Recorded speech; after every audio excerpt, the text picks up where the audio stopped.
So yeah, hello. We are Unit 4, the elemental sabotage, diffusing functional morphologies. And yeah, we are the tutors, Hanjun, Dongyun, and Lloyd. Well, unfortunately, Lloyd is in UK, but unfortunately he cannot join due to the time difference today. But anyway, yeah. And then we hereby with the two outstanding students, including two online participants as well.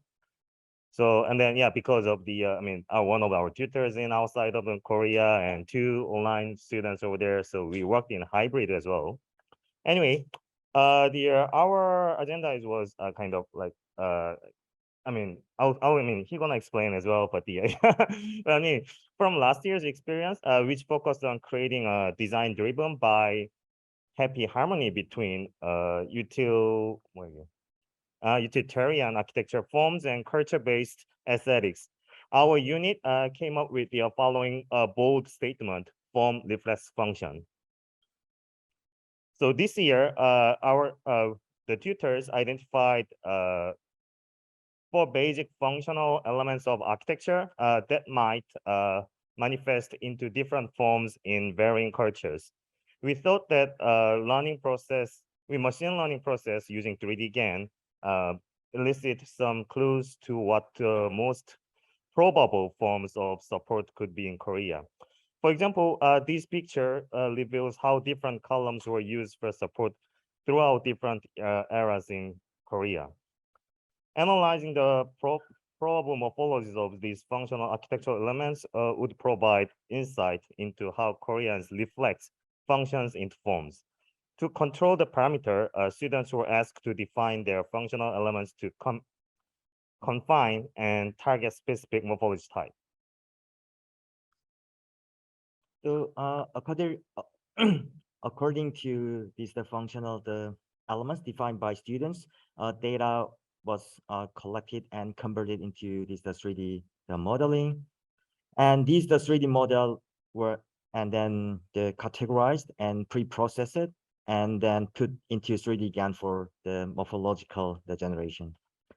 Then the 3D GAN process entails putting the 3D model to train a neural network that could unveil the underneath functional logic. So specifically, students were asked to define the different functional elements and constructed 3D dataset. And then the dataset were used by the 3D GAN to elicit patterns in the dataset to encode some common features between datasets. And then numerous 3D models, which contains the learned features from the dataset, could be created. And then students reinterpret the result to utilize them in the final design process. So actually, students, so our unit just mainly divided the schedule of our unit mainly divided into 2 parts.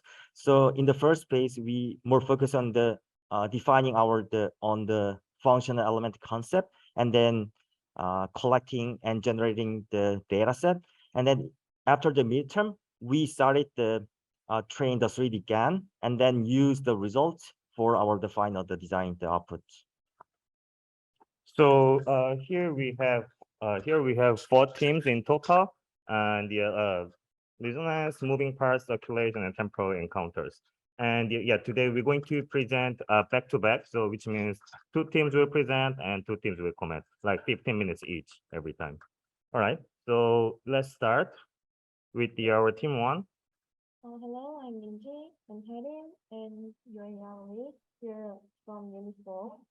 Our concept is listeners. During our third week, we look at elements in traditional and contemporary Korean architecture and their morphological potentials. We specifically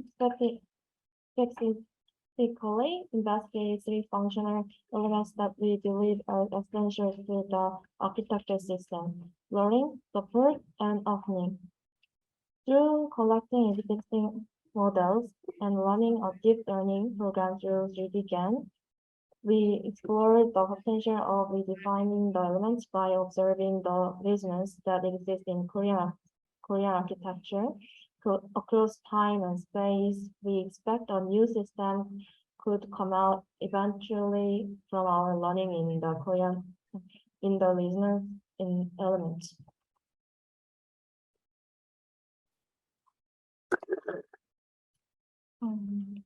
First, I defined the flowing to be an artificial surface that is localized by vertical architectural elements, and a place where a person can take a stationary posture like standing, sitting, or lying down. So based on this definition, I selected elements: hammocks, floor, courtyard, stairs, rooftops, and semi-basements because they are surrounded by structures regardless of whether they are indoors or outdoors. First, I choose the hammocks floor called 암체, 사랑체, 생랑체 floor. These are situated at different heights. Then I selected courtyard called 중정 or 뜰 in Korean. It's outdoors and empty, but there is a surface surrounded by walls and columns. Then semi-basements and stairs are also included, the flowing by the definition that was initially identified. And base data I collected according these categorizations and modeled them. I used the 3D GAN in the process, and through this, I learned that machine learning analyzes elements from a slightly different perspective than humans do. Although there was little change at the time of starting learning, it was found that the more it learned, the more diverse forms may come out, and conversely, the more consistent forms may come out. Out of total of 1,500 models, I chose the 1,139th model because it was various heights, shapes, void or solid, so it was interesting. Out of a total 1,005 models, and in the model of this number, I selected 38 mass and reflected in our final model. Yeah. Can you flip the pages for me? Yeah. Thank you. Okay, so the second element is support. Through research, I define the support as individual elements joined together in a manner to achieve stronger resistance and greater continuity. Support prototypes are extracted from traditional architecture and contemporary architecture that is specifically designed in Korean characteristics. Through modeling the build project, the support to me shows great ability in resisting gravity, and it always functions as 1 + 1 is greater than 2. By joining with each other in interlocking systems, such as mortise and tenon work, or expanding landing area to other elements.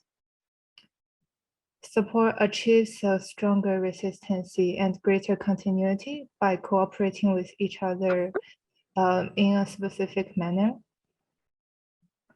In the 3D GAN learning process, I extracted these moments of support where it gains resistance and continuity through enlarging the landing area or enhancing the joint's volume while it bears loads. The results look similar because of the gravity rule and materiality on Korean architectures, but they all show the feature in expansions and spreads towards all sides, which also brings the momentum to creating a fluid spatial experience around it. These are the selected moments through computer learning. They show the enhancement sequences on the reciprocal system within the support element. I finally choose the relatively later one, which has chains spreading to all directions. And it also shows great potential in forming continuous circulation in our system in future. Okay. Last function is opening. I define opening as empty space in or between things, which gives a sense of expansion and openness for user. I classify this meaning as temporary opening and permanent opening. Temporary things can be open and shut. Permanent things are open all the time. Temporary elements are window, door, and gate, and permanent elements are void and colonnade. These are reference images I found opening elements from Hanok and Yang. I made totally 253 3D model dataset for machine learning. This is training process I tried to get a 1,000, 1,100, and 2,000 training models. Epoch 1000 and 2000 training model have full opening elements. Otherwise, Epoch 1500 training model, which were divided into traditional opening dataset and permanent opening dataset. 1000 Epoch dataset was rotated before put into the 3D GAN, so Epoch 1000 dataset size bigger than Epoch 2000.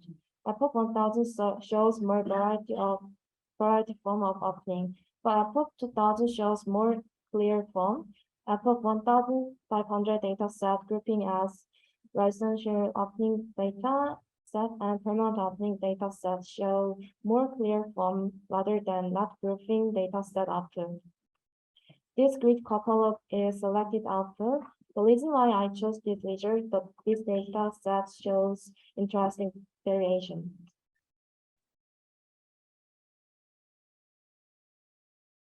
By doing the above research, we attempt to form a complete system that consists of our findings in the resonance among elements.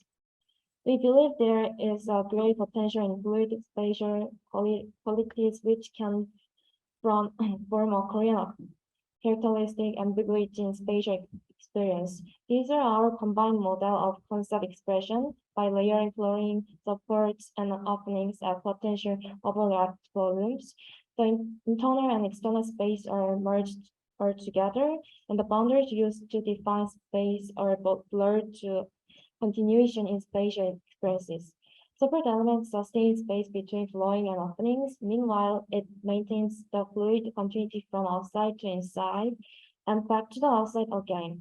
Also, by joining the elements together in relationship to gravity, it shares the same nature as trees, which can obtain a stronger vitality through reproduction and reunion with other crops. Floorings and openings are united as a whole to serve a vivid, fluid, and self-motivated system.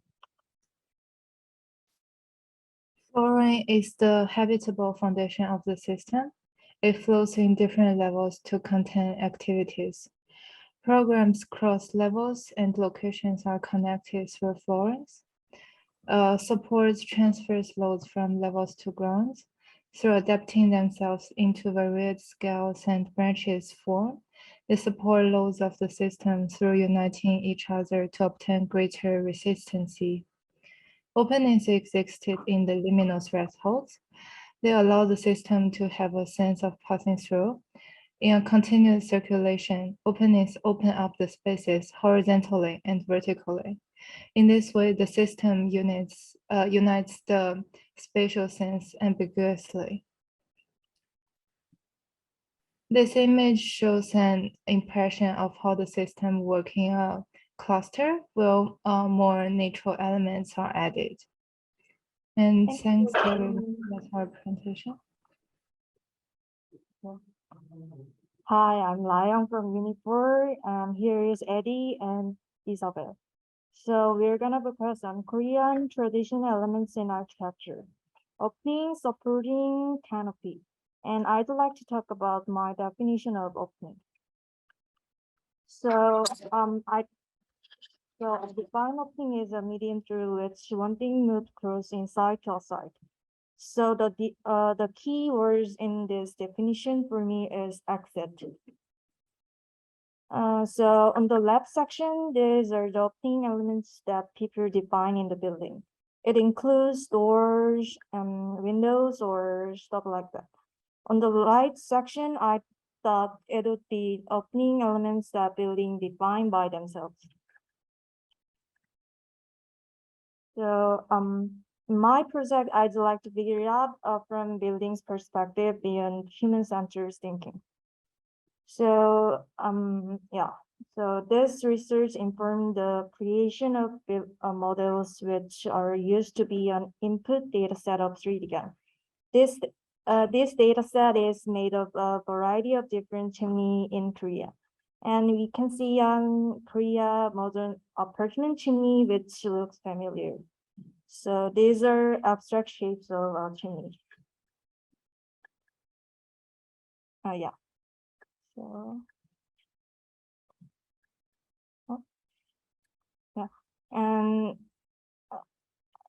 yeah, and these are samples of epoch and a progression of the machine learning process.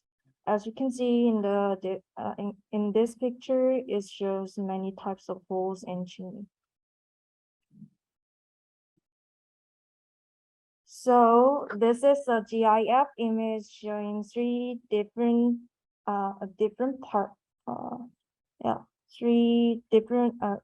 discrete parts to become continuous.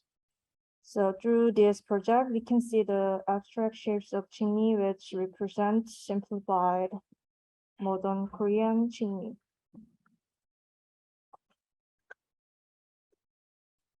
So I chose support as an element, and from my perspective, support you can see in Hano not only bears the weight, but also work as a device that connects the inside and outside based on the grid.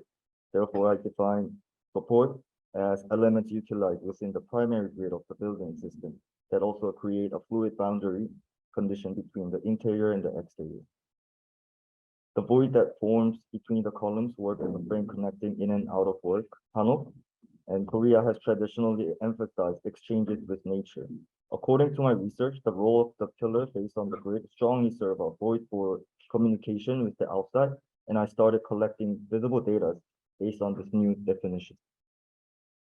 After identifying the relationship between the grid and the columns, the categorization was carried out by the number, shape, and the size of the columns and the shape of the grid. The representative type that you can see on the right has defaulted on the most basic form of number of columns within the grid, and then I made a new variation based on the data. And when we insert our data in 3D GAN machine learning, we found that the variation for columns and floors appeared, and as the training continued, we could also see the idea of void and walls and columns are forming, which reminds me about connection of in and out. So 8 of the data learned in 3D GAN were extracted to see the major changes in column and then placed on the grid to observe the visual changes. In common, we found that the shape and position of the columns changed based on the invisible grid, showing connectivity with the floor and the wall. In order to see the detailed change from the epoch grid was selected, we extracted new seeds and watched the change process. At this point, the column is not just to support something, but to link the idea of inside and out formed by the floor and the wall. In the second epoch, the columns that appear rapidly on the grid are created, and at the same time, they are combined with the floor in various ways. And the last one shows the relationship between the courtyard and the floor and the columns arranged in the grid. The void between the columns connects the inside and the outside. The courtyard, which is rapidly seen, is recognized as an interior because of the influence of the columns.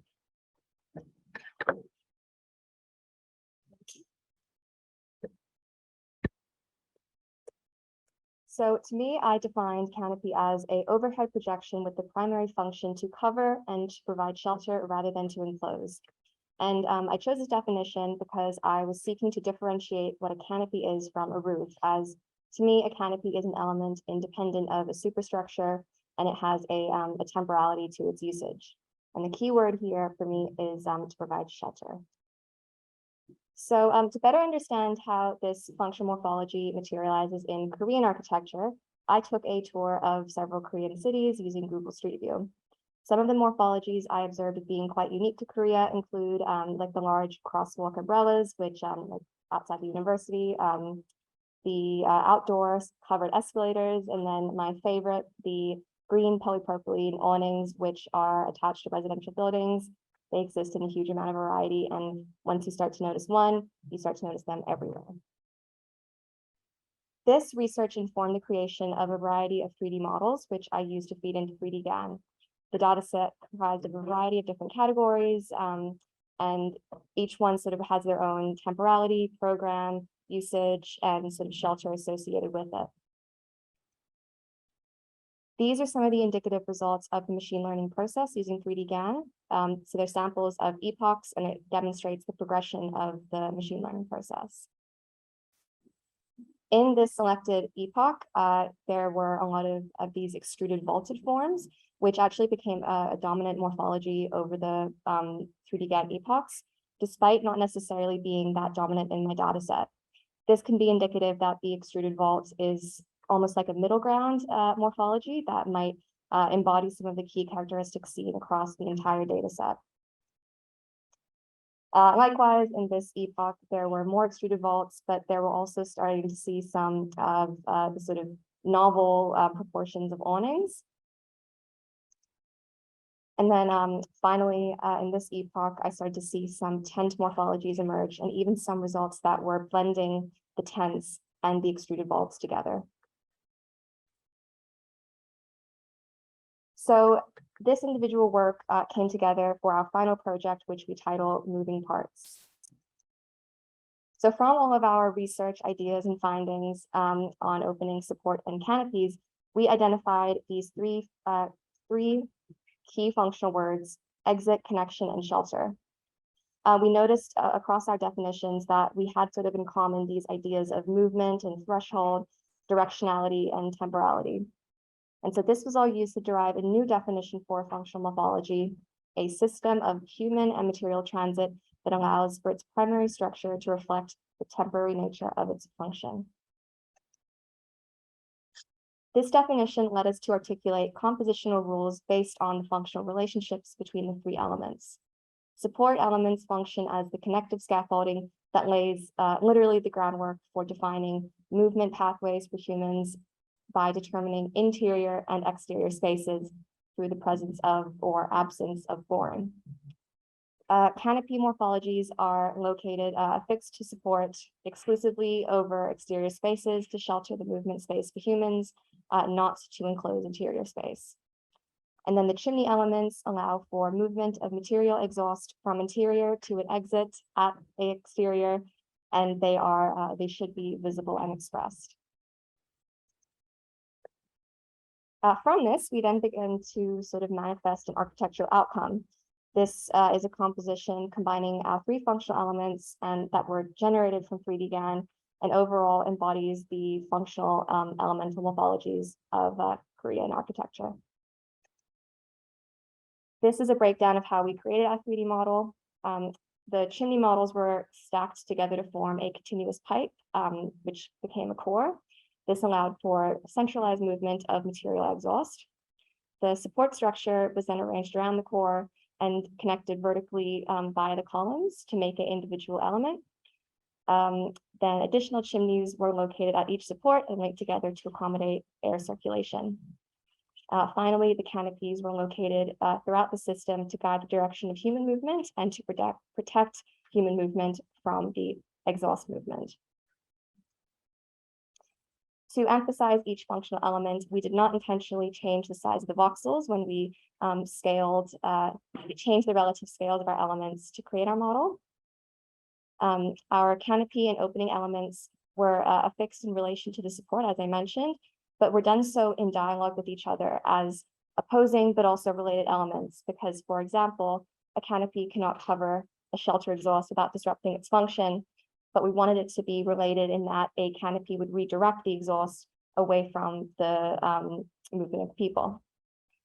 In this dialogue, they allow for a movement of both human and materials at the same time within the same system, and our overall result is a composition with many moving parts. Thank you. Can you explain a little more about the heap of numbers and how you guys pick a certain thing, whatever they are, or also at the same time, why everything, although they're kind of the same kind of square shape, is there like a rectilinear shape and they put different outputs, but everything is kind of square.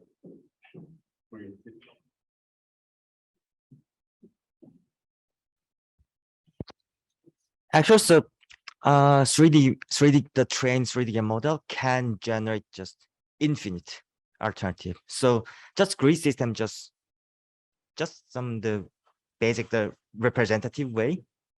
Yeah, so like that's like some the clear meaning, but like just to show some the like 10 by 10, some the exemplary, the options, we just choose, we just say that students just put the object in some that grid system just to easily like showcase their on the other alternatives.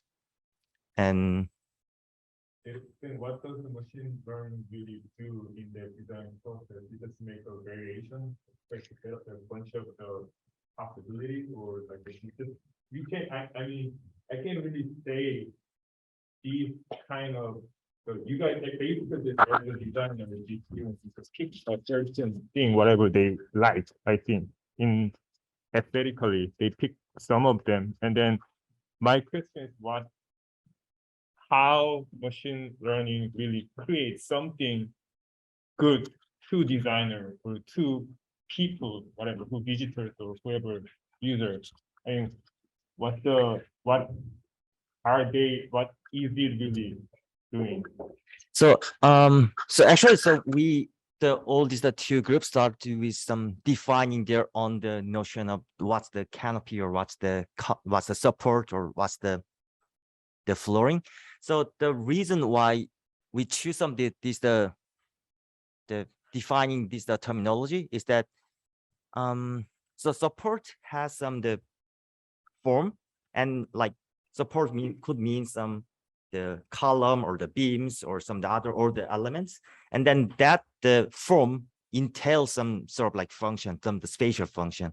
So by using the training that we wanted to extract some that kind of the 3D, the morphological function, and then 3D can, and then train the 3D can learn some that the internal logic, and then also have some the function to generate like some of the numerous the alternatives. So actually, so 3D can just use to just learn that the features, and actually what we wanted to bring here is to some the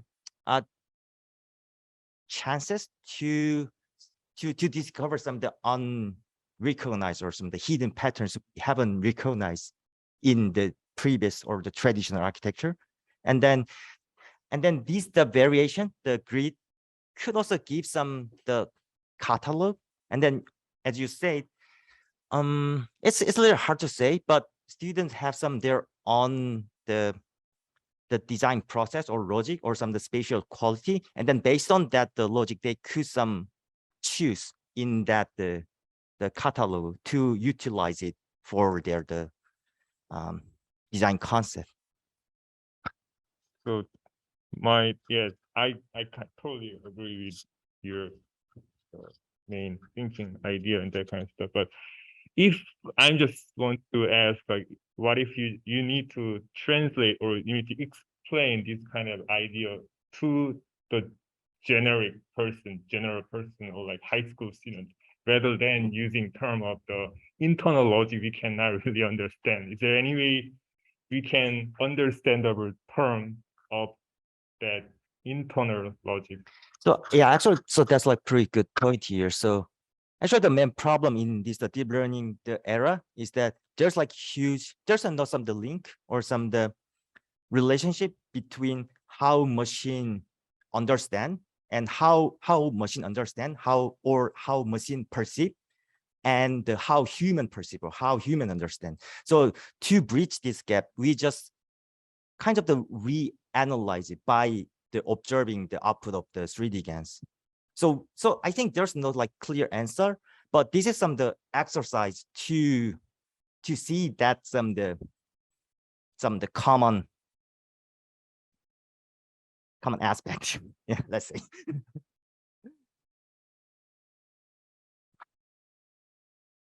So when I see the interpretation from the cube units, it's kind of in a way very generic that the fidelity or the resolution of the composition that comes out from the cubic units are so in a way identical when it gets combined. Other than the color, it doesn't really gives you sense like what's so specific of each element. And I watched the midterm through Zoom, and I thought that this unit's goal or like aim was kind of similar to Peter Eisenman's approach, where he tried to define architecture with the most basic form that we could think of. That's why he did the houses with just columns, beams, or later in the Jewish memorial, it was the boxes of the single boxes laid out in a field.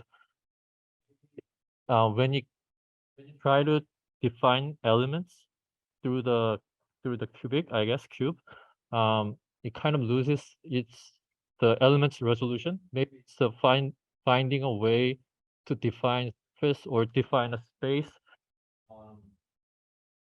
that does not constitute a bigger composition. It could be just like one single element laid in a field, and then it defines some sort of function. Yeah. So Yeah. so so when we also like whenever I talk about some of the 3D GAN, the very like frequent the question is like the resolution, and then that's because 3D is 3D means it has some 3 dimension. So that means it requires like so much computational resources, and then within like 10 days it is like almost impossible to generate like even like 1024 by 1024 by 1024 cube. So we just select like 64 cubes just to see the result like pretty quickly, given like this time frame, and then just using that as resolution as some the standard. So if we actually it's just a matter of some the time, let's say, because we also have some the 128 or like 256 or like even like 1024 the resolution. So you could also say that like 1024 the pixel is not enough for the actual the architectural scale, but it's more about just some of the technical stuff. So instead of like focusing on that some of the resolution, we actually wanted to just more focus on some of the spatial things. Yeah, because we are designer. Yeah. Well, and then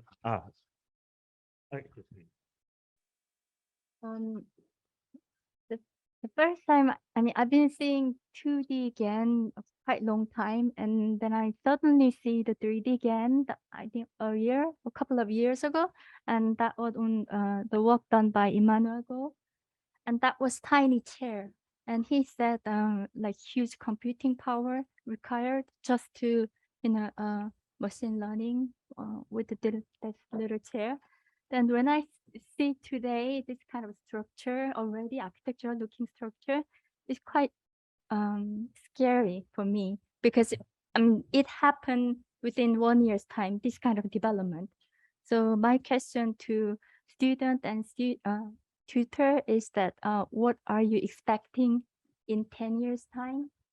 I mean, in 10 years time, maybe we can, a machine learning the entire architecture, do you think? well, I mean, I- like I think maybe it might be different from the students and us, me and even Dongyun can be different, we can have a different thoughts about that. But I mean, personally, I think like, I mean, since the unit 3 mentioned about the mid journey and DALI, but however, that is still 2D yet, I'm saying, but I mean, this happens quite like super fast. I don't even think like we don't need to wait till 10 years. I think like just 2 or 3 years. I think I assume, I mean, it's matter of the computing power itself, like Donghyun said. So, but the system itself, I mean, the software system itself, I think it can be reached very soon to the like high resolution of 3D, not just scan. I mean, maybe it can be 3D drawings as well, like maybe 3D model. Let's say AI 3D modeling. I think it happens very soon in a couple of years for sure. And Yeah, so I think the answer is like pretty like technical. And then so I just wanted to pass my mic to the students, because I think I believe that they haven't like any chances to be exposed to this kind of technology, and then they just use the new tool or the new methodology just for 10 days. So I just also wanted to like hear like what your thought, like what's the future of like AI, or what you could do with it, or like what you could expect from it. One thing that I just immediately think about is the fact that the 3D GAN is only as good as the input that you give it to learn from. So I think that is probably a major consideration for any kind of AI just in general, but for 3D GAN, yeah, we can say yeah, we could give it a BIM file and it could generate a skyscraper, but you have to give it enough data for anything really meaningful to come out. And of course, just the computational power to do that seems crazy, but I know that figuring out the inputs and trying to generate inputs and figuring out what kind of surface thicknesses are going to be enough for the 3D GAN to pick up was one of my struggles during this unit, which I guess kind of made me realize how much of the work needs to be done to prepare the models and prepare the inputs to have a good output. So I guess that's where my head's at, but I don't know. It's a big question. What do you think?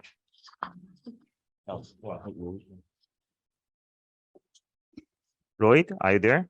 Yeah, yeah. Wanna say something? After maybe the other student, I think the other student was trying to say. By the way, can you turn on your camera if you don't mind? Yeah, sure. Cool.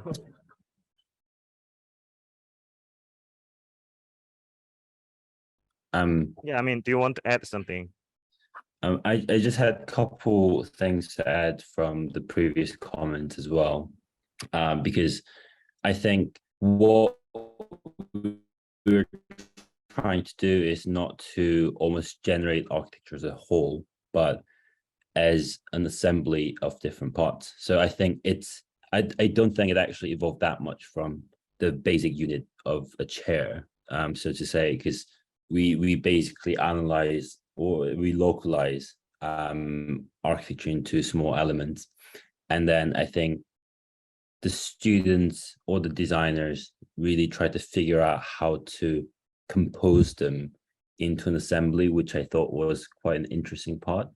So, I mean, even from last year and this year, time and time again, we kind of realized that GAN is really just a tool, and designers' roles might change because you are using kind of automated or like automatically generated datas and forms and shapes and colors to basically curate whatever comes out. And you also do have an input in, you know, what you generate as well. So I think the students kind of focus a lot more on kind of understanding, obviously, the technology, but also the curatorial part of it is just what I wanted to add to the whole comment.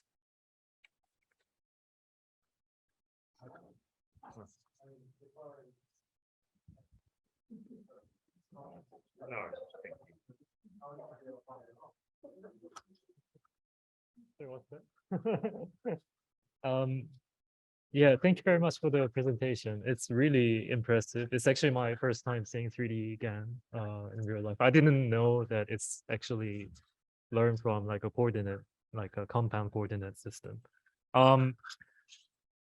Actually, I think they're all great. I mean, it's within 10 days you picked up the tool, and then you kind of felt the gist of, where it could go.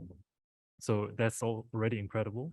I think the only criticism maybe is about the brief, actually, rather than the, rather than the potential that it carries, is that, if you try to, it's exactly what you just mentioned. I think it's about the input that I want to be a bit more critical, because I have a feeling that this is like almost like a revival of the Atlas of Noble Tectonics.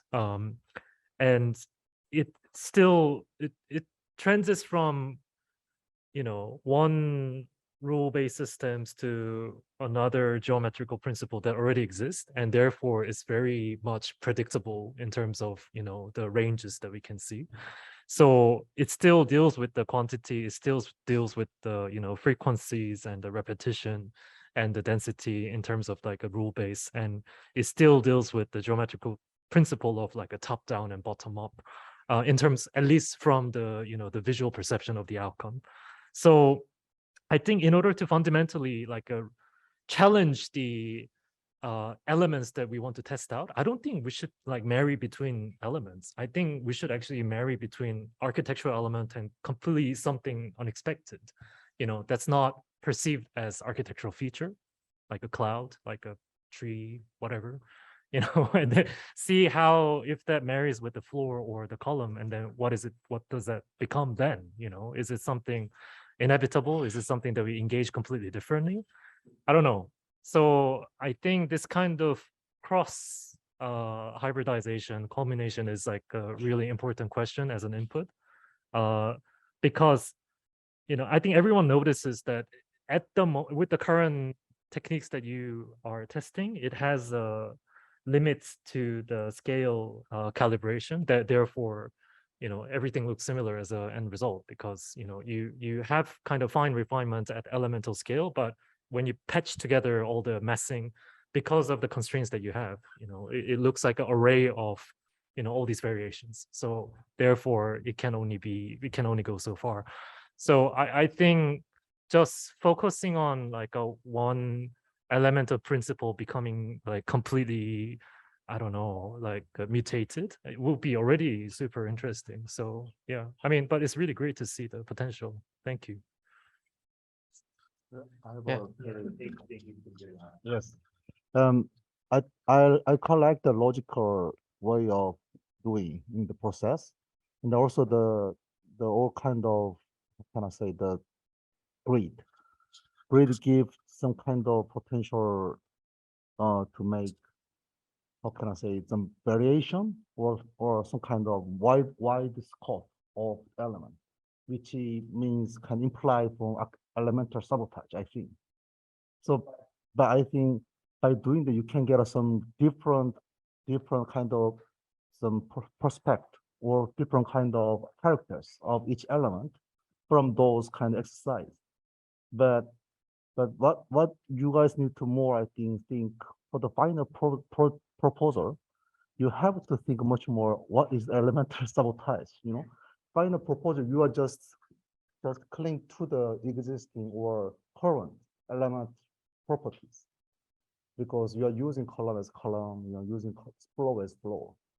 But from some 3D GANs, you can get a sense of what is some kind of exceptional kind of part of the column or flow, etc. So you might have used those things for the final proposal, I think, in order to maybe present clears for your project, I think. Yeah, that could be much more interesting to do, just rather than making some kind of just come together all elements as some typical, not typical, but some kind of just architecture looking like.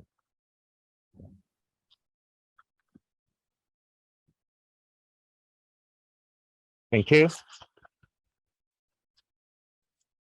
Yeah, okay, so we move on to the team 3 and 4. And then after that, yeah, we can continue the discussion.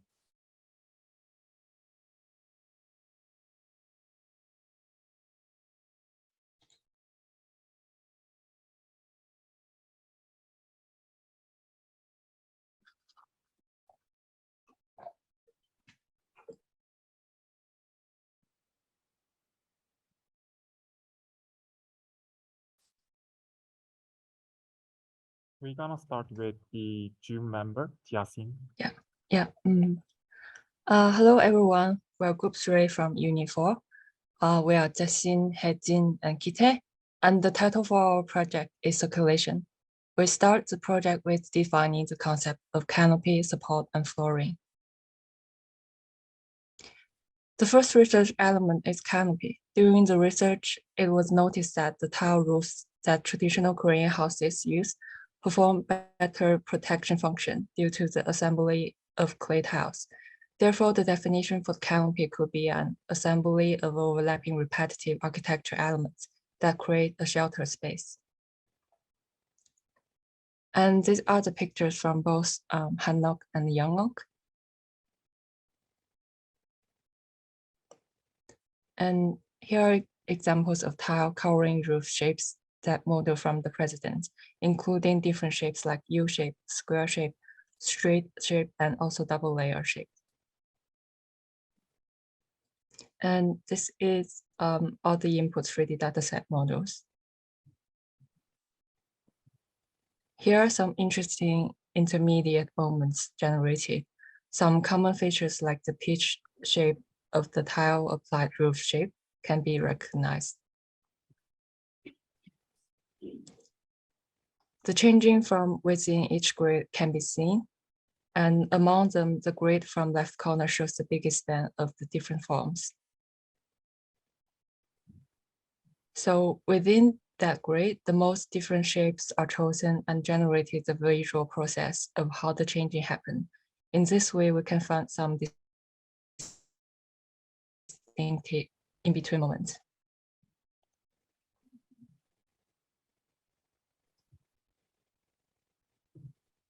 And the second is flooring, which is defined as a surface that is found horizontally and vertically to connect space. Through these data images, elements that can be found in traditional Korean architecture include floors, stairs, and also stepping stones.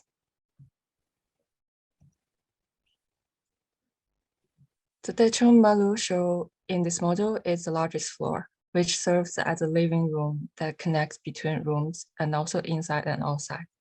And the Tenmalu serves as a passage between the outside and also the inside. And that's the 3D dataset models for the flooring. And these are the training process, which illustrate the fundamental elements of flooring. And these are the chosen grids for the module. The animation illustrates the same and difference between generative flooring within the definition of floor as connecting horizontally and also vertically.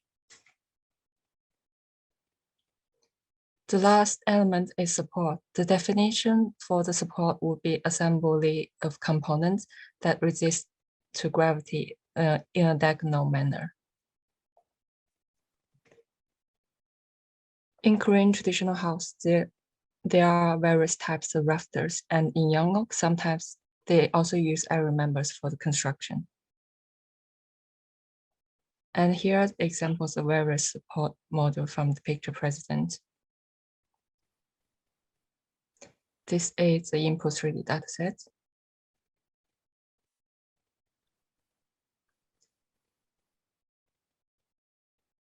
Yeah, next please. And these are the generating models through the learning process. And through the animation, it can be seen that the difference between types of rafters and rafter, you can see that rafter is changing gradient gradually. Our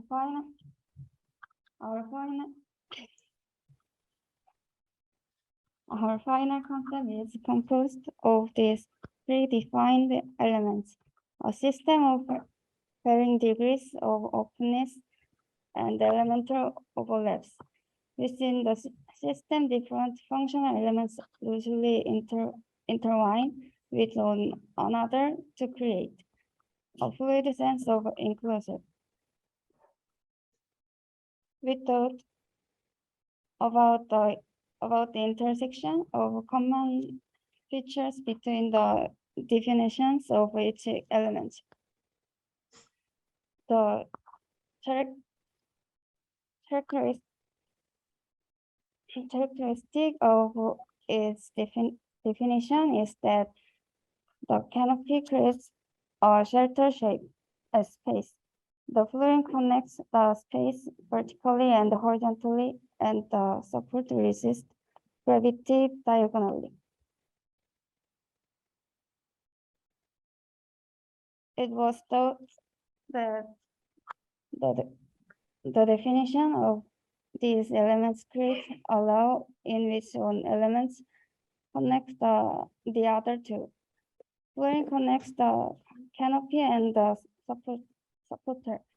The canopy and the flooring are connected by the supporter, and the supporter and the flooring are connected by the canopy. Because we focused on the function rather than the location of the elements, we thought that free placement of each element would be possible, and that would create an interesting space. This is the combination of systems we made. Each combination is assembled so that one element stands out. And we made a 3 combined models based on the combined definition we have. Each combination has one element as the main component. The first one, flooring connects vertically and horizontally. Vertical stacking of floors form the supporting structure, and that connect the space of opening that is created by the hollow square canopy. So the vertical roof flooring elements function as the key connections of space and the other elements. And then second, the canopies cover the entire combination structure that contains supporter and floor. It combines and creates a shelter space. The last one, the supporter elements as the orange one, connecting the floor and canopy. In this case, supports is the dominant connection elements that intertwined with the others and keep it from collapsing. We generate a latent work between each combination. We want to see what kind of morphological change and events occurred when moves from one combination to another. Each combination is conducted in a roof form at A to B, B to C, and C to A, respectively. In the latent work process, each element shows a different shape. The arrangement also changes, showing a new form of arrangement. Here, it can be seen that the canopy element changes its position and shape, and the importance decreases, and flooring elements become more dominant. Interesting part in the process is that the supporter that was just functioning as intermediate connections rather than the main component become noticeable. And at the next page, there is same situation that between main support and canopy. The flooring stood out. At the last page, you can see the canopy elements appear in the middle at first, but gradually it can't be seen because it's covered. When making intermediate process by performing a latent work on 2 different combinations, the prominent findings are as follows. It is true that vectors between different vectors have emerged at the middle of form and arrangement, reflecting the characteristic that one element connects 2 different elements in the team's definition.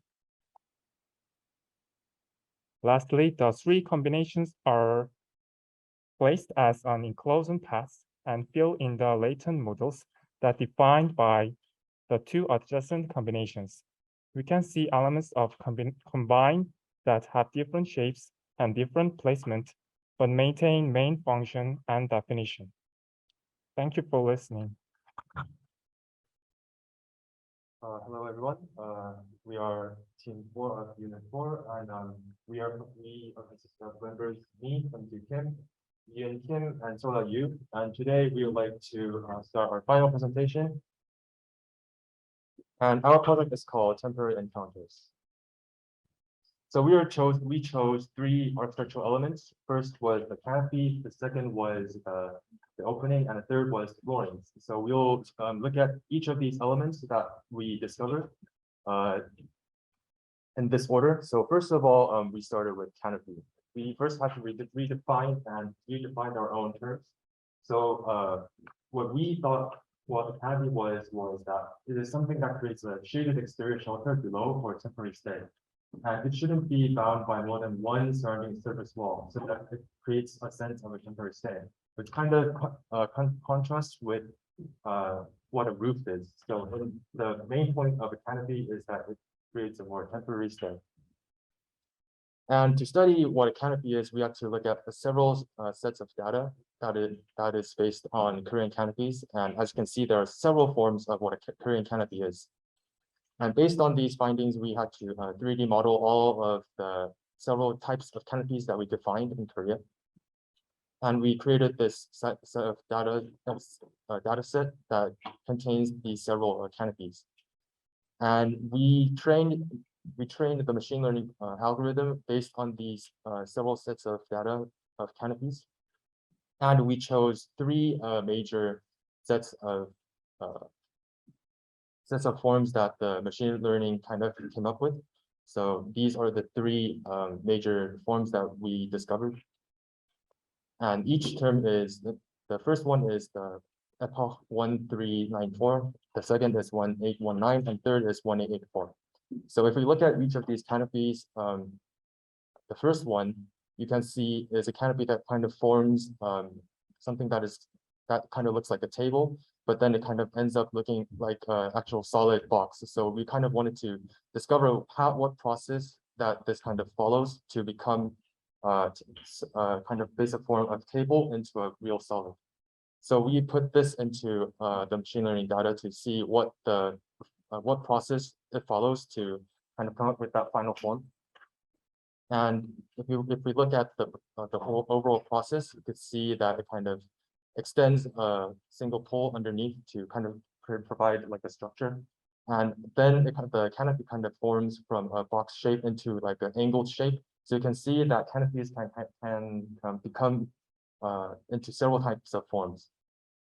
The second case that we found was epoch 1884. And in this case, you can also see that the canopy kind of creates a hole in the middle and also changes the overall form in general. So we kind of thought that this is pretty interesting. So we put this also into the machine process data.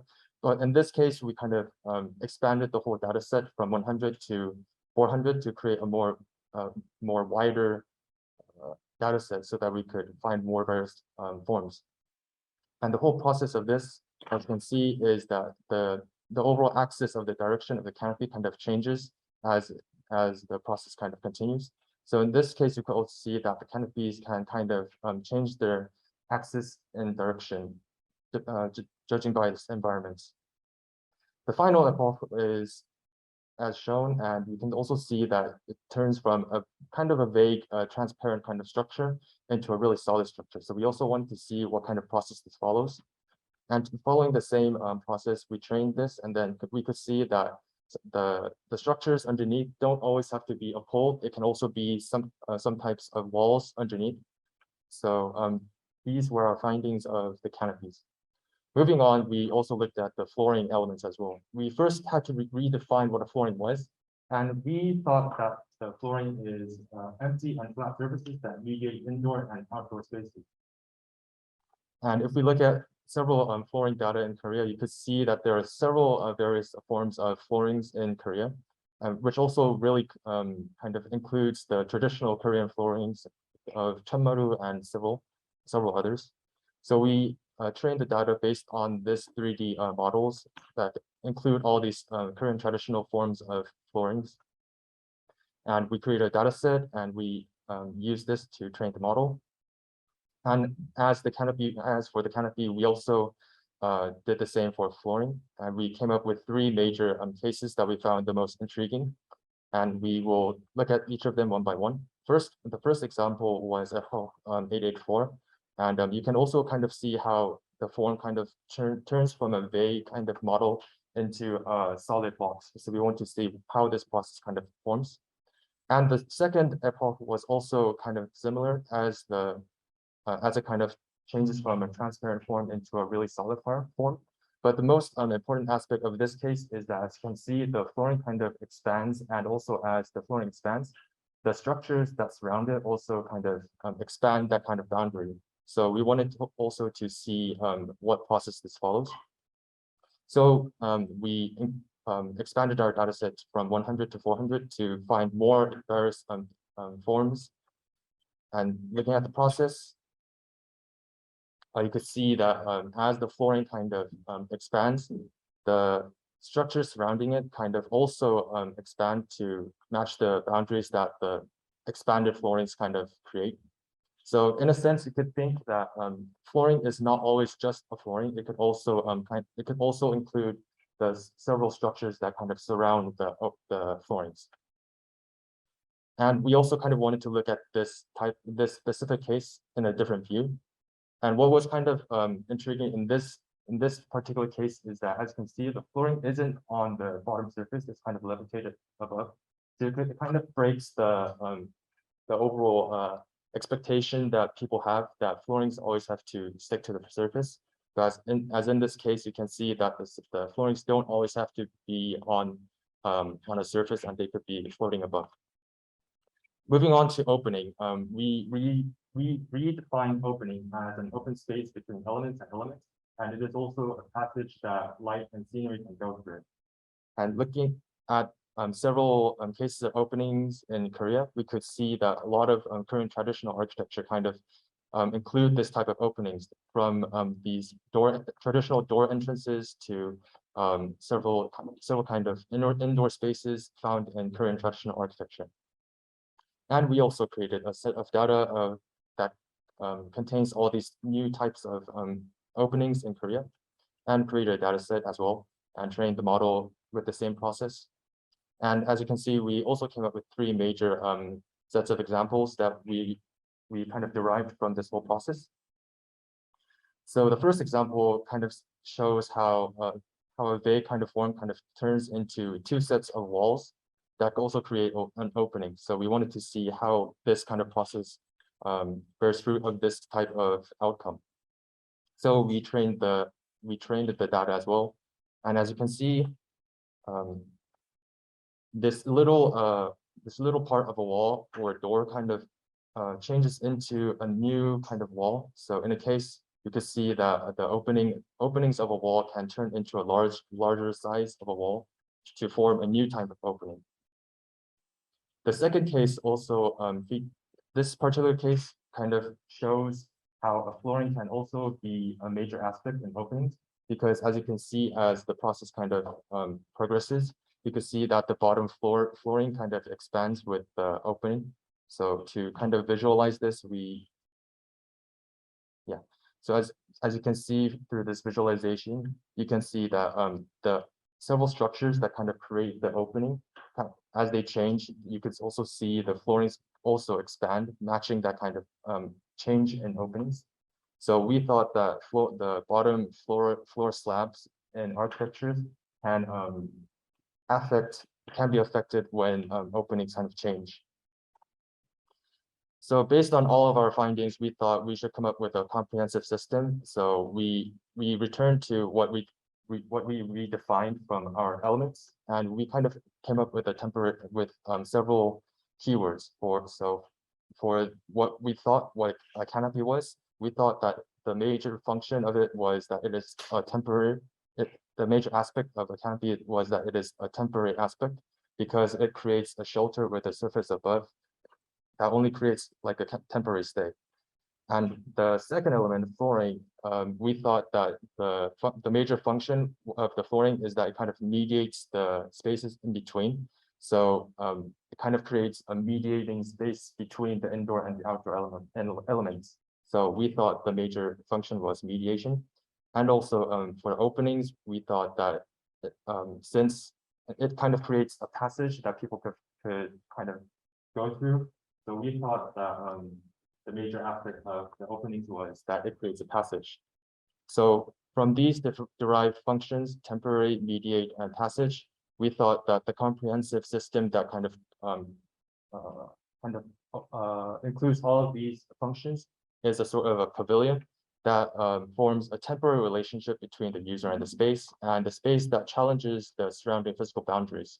And so we try to reuse all the 3D GAN trained model and include it into a collective sort of system that includes all these elements that we found. So in a rather large scale, you could see that all the canopies and openings and floorings kind of create several types of openings and temporary spaces as the canopies kind of extend above and the floorings kind of extend below to create an overall temporary stay aspect. And we looked at this in a rather larger scale, and moving on, we wanted to see how each of these architecture buildings kind of react to this kind of process. And as you can see, it's kind of similar to what we looked at previously, but as the floorings kind of expand, as the process kind of progresses, you can see that the structures that kind of surround it also follow the expansion of the floorings, so that it kind of creates that the mediating space between the indoor and the outdoor space. And in this case, we wanted to include more elements. So this case included only 3 elements, the one from each canopy, flooring, and opening. But in this case, we wanted to include more elements. So this one contains 5 elements. And as you can see, as the process kind of progresses, and some canopies kind of disappear to create a passage below, and some canopies kind of form to create a mediating space between the indoor and the outdoor spaces. And our last experiment kind of features if a more larger scale where it kind of this system kind of stacks above, and this also kind of features how canopies can kind of create a temporary stay, a temporary passage that people could go through, and also the slabs kind of expand to create a mediating space between the indoors and the outdoors. And that concludes our presentation. Thank you very much. Okay, so I just found out the title of this unit is a sabotage, so it's pretty much it's well described the end result. I think it's really nice title, but I just want to ask you, any one of you can answer it, because the 3rd unit and 4th unit kind of exact same kind of process with the same elements, right? The floor, the canopy, and I can't remember exactly, but end result, the final output is kind of different. And why do you think they have kind of different result? What makes those kind of different videos? I thought first of all, by what you meant by the first thing, did you mean the outcomes from each of the elements? So I mean, like you guys are process, it's almost same. Nothing's really different. And then what makes the different output at the end?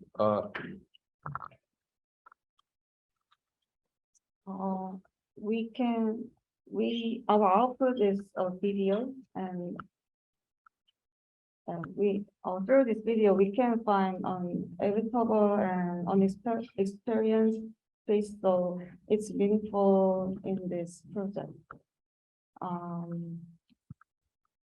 At the same time, the boundaries disappear or create new space, and the spaces expand. It is meaningful.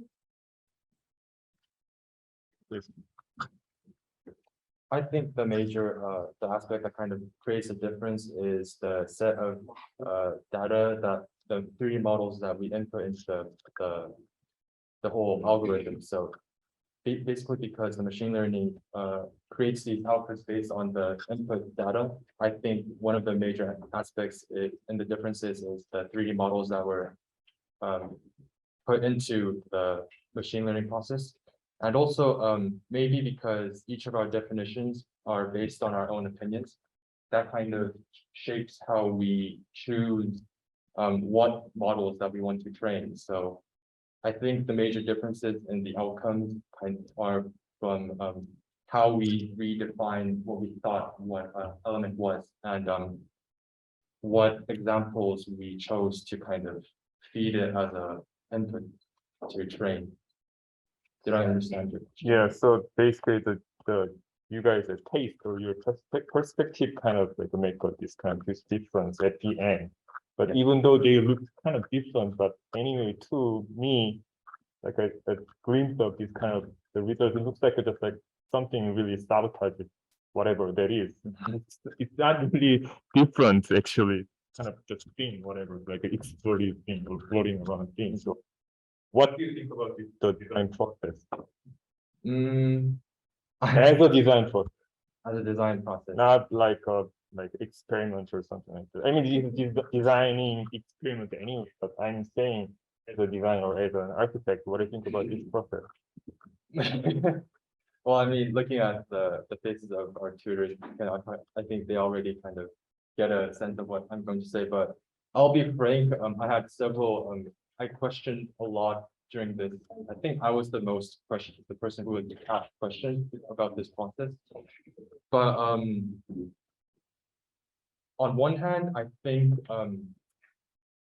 we should be looking at more environmental conditions when we kind of design something. So although this is a very experimental and fascinating approach, when we try to apply it into real designs, I thought there should be more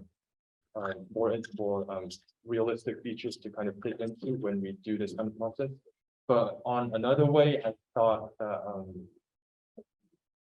one of the main aspects that I thought was pretty intriguing was that when we thought what an opening or a flooring was, it's not always, you're not just looking at an opening or a flooring. It always kind of contains, even if you look at flooring, it's not just the flooring, you have to look at the structures and the surrounding walls, as you saw in the process. So I think this whole machine learning process kind of also underlines that when you're looking at architectural design, you can't just look at one single element. You have to look at several elements to see how they all create this comprehensive outcome. So bottom line, I think it has real potential, and also it kind of follows the whole architectural approach.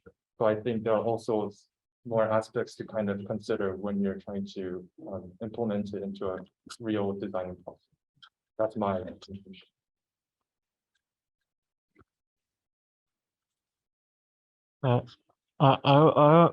I'm really kind of shocked from the result of whole unit, like unit 4, in a really good way. It's really amazing work, and there's so many discussions like arising, like role of the architect and like future, or even like definition of each element. Like there are like so many things to discuss with all of this process, and also the software itself is really like fascinating, and this is not a like critic, and I'm just like comment for the like, tutors for the maybe for the next year, like because like you're dividing into 4 groups, and I think that all the groups like they chose like different elements, and anyway like for me and maybe for the others as well, like all the results look similar kind of, because I'm more curious about like how about just working in one project with the more elements can combining together as a like one result. Is I think even for like we don't need to divide into like functions, or there must be like more ways to explore this software, like yeah. And really thanks to all the student as well, it's really amazing work.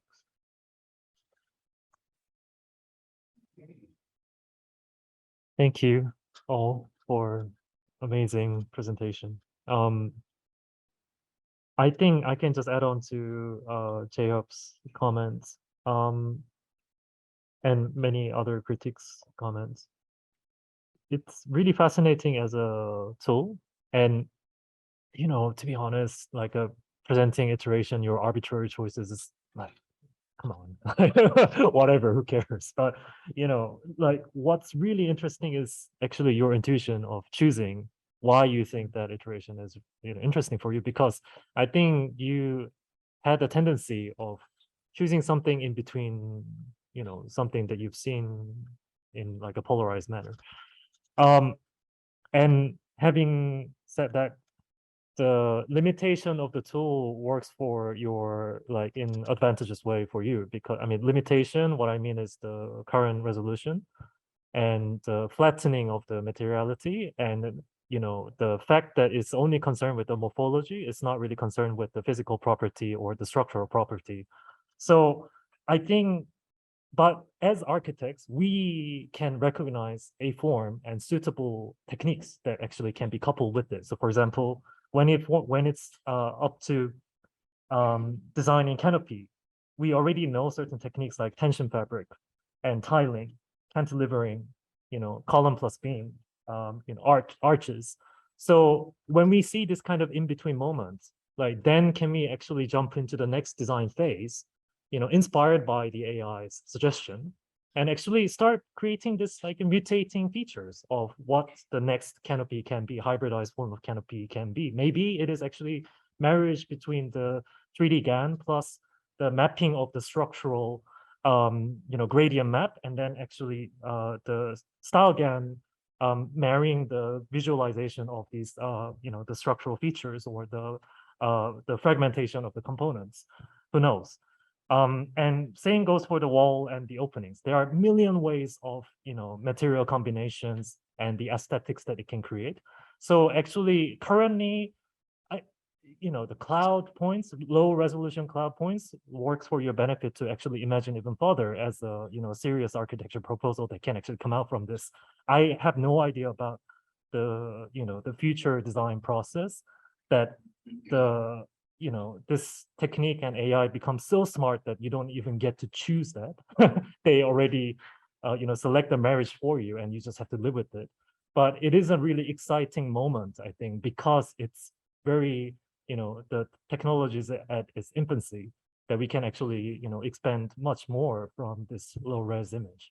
So yeah, I mean, super interesting. Thank you very much. Thank you. Thank you very much for all the comments. Well, I mean, of course, I'd love to discuss much about this one, but since we already run out of time, well, I mean, 2 hours behind. So, okay, thank you.